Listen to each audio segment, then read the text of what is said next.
मेरे जीवन का संकल्प है वही पराशक्ति जगत जननी जगदम्बा पूर्ण करेगी, माँ भगवती उसको पूरा करती। जगदम्बा महारानी की, अंबिका मैया की। तो यहाँ से कश्यप नाम के ब्राह्मण चले।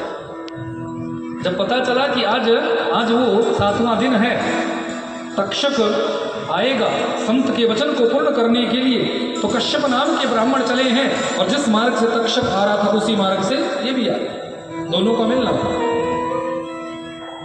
तक्षक ने पूछा कि महाराज कहाँ जा रहे हैं? बोले आज तक्षक आने वाला है राजा परीक्षित को दर्शने के लिए, पर मैं अपनी योग बल से, अपनी तपस्या से, अपनी साधना से राजा परीक्षित को जीवित कर दूंगा। तक्षक ने कहा आपको पता है कि तक्षक का डसा हुआ पानी भी नहीं मांगता? बोले मुझे पता है, पर मुझे ये भी पता है कि मैं जिस परम्बा जगदम्बा की साधना करता हूँ, मैं जिनकी साधना करता हूँ, उस साधना के बल से मैं मरे हुए परीक्षित को भी जीवित कर सकता हूँ। तो तक्षक अपने वास्तविक रूप में आ गए और परीक्षण करना चाहा।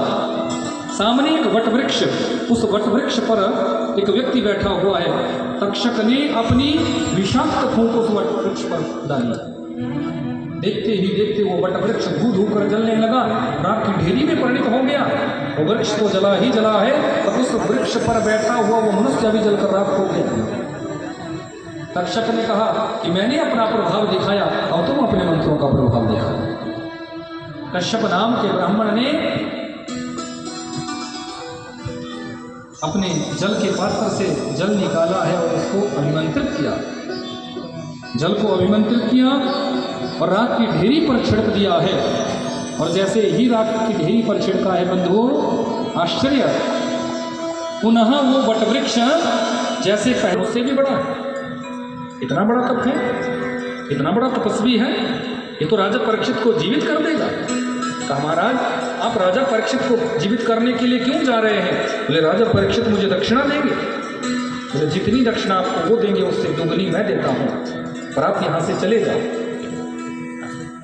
तो ब्राह्मण देवता ने, अब ज्ञानी थे, तक्षक ने कहा कि उनकी अवस्था पूर्ण हो चुकी है, तो तुरंत आंख बंद करके ध्यान लगाया कि नोचिन मृत्युम विधिम कृत्वा स्नान दानादिकः क्रियाः मरणं स्वर्गलोकाय नरकान्यस्तथा भवेत्। यहाँ राजा के विषय में तक्षक ने बताया कि देखो राजा को चाहिए था वो दान करते, पुण्य करते, धर्म के कार्य करते, वो तो मृत्यु आएगी इस भाव में जाकर 8वीं मंजिल पर जाकर बैठ गए। और वैसे भी राजा की आयु पूरी हो चुकी है, इसलिए आपको यहाँ से जाना चाहिए। सूक्ष्म दृष्टि से कश्यप नाम के ब्राह्मण ने राजा की अवस्था को देखा तो राजा की आयु पूर्ण हो चुकी थी। तो इन्हें लगा कि अब तो राजा की आयु पूर्ण हो चुकी है, मुझे यहाँ से जाना चाहिए। विधि के विधान को मैं कैसे रोक सकता हूँ, कैसे टाल सकता हूँ? अपनी रक्षा देकर ये कश्यप नाम के ब्राह्मण यहाँ से निकल गए। यहाँ किसी को भी राजा परीक्षित से मिलने की अनुमति नहीं, कोई भी अंदर नहीं जा सकता, किसी को अनुमति नहीं है। तो एक संत का रूप धारण किया है तक्षक ने, और एक कुछ ब्राह्मणों को अपने साथ लेकर गए हुए हैं। एक फल दिया है राजा के सैनिकों के पास कि ये फल संत का प्रसाद है, आप राजा तक पहुंचा दो। अब देखो किसी को आने की अनुमति नहीं है, पर परीक्षित ने जब इस बात का पता चला कि संत का दिया हुआ प्रसाद है, तो संत के दिए हुए प्रसाद को परीक्षित ने पाना चाहा। ये फल परीक्षित के पास पहुंचाया गया। जब ऋषि श्रृंगी के वचन को पूर्ण करने का समय आया है, तो इसी फल के बीच से छोटे से कीट के रूप में, छोटे से कीड़े के रूप में जो तक्षक इस फल के अंदर बैठा हुआ था, वो फल जो है विदीर्ण हुआ है, और उस फल से भयंकर तक्षक, तांबे जैसी जिसकी आंखें हैं, ऐसा भयंकर रूप तक्षक ने धारण किया और राजा परीक्षित के शरीर को डंक मार दिया है और वायु मार्ग से उड़कर भाग गया। सब त्राही त्राही करने लगे, ये क्या हो गया, ये कैसे हो गया? सब दौड़े हैं, अफरा तफरी मच गई है, सब दौड़े अंदर, ये तक्षक कहाँ से आ गया, कैसे राजा परीक्षित का मरण हो गया? तक्षक ने अपना वचन पूर्ण किया है, ऋषि के वचन को पूरा किया है। जनमेजय जी को बड़ा क्षोभ हुआ है।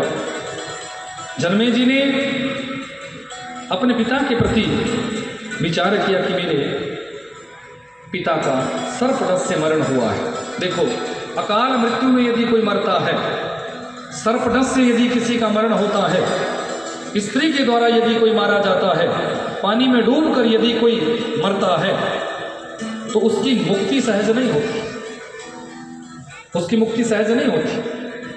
भागवत जी में तो आप सुनते आए हैं कि फिर परीक्षित की मुक्ति के लिए सुखदेव जी ने उनको भागवत जी की कथा सुनाई। लेकिन उसके बाद भी जब राजा परीक्षित पूर्ण रूप से मुक्त नहीं हो पाए, तब जाके राजा यहाँ जनमेजय जी को लगा कि मेरे पिता की मुक्ति कैसे हो, क्षोभ हो गया, मेरे पिता की मुक्ति कैसे होगी। क्योंकि भागवत जी में जब ये बात सुनी कि पानी में डूबकर मरने वाले की मुक्ति नहीं होती,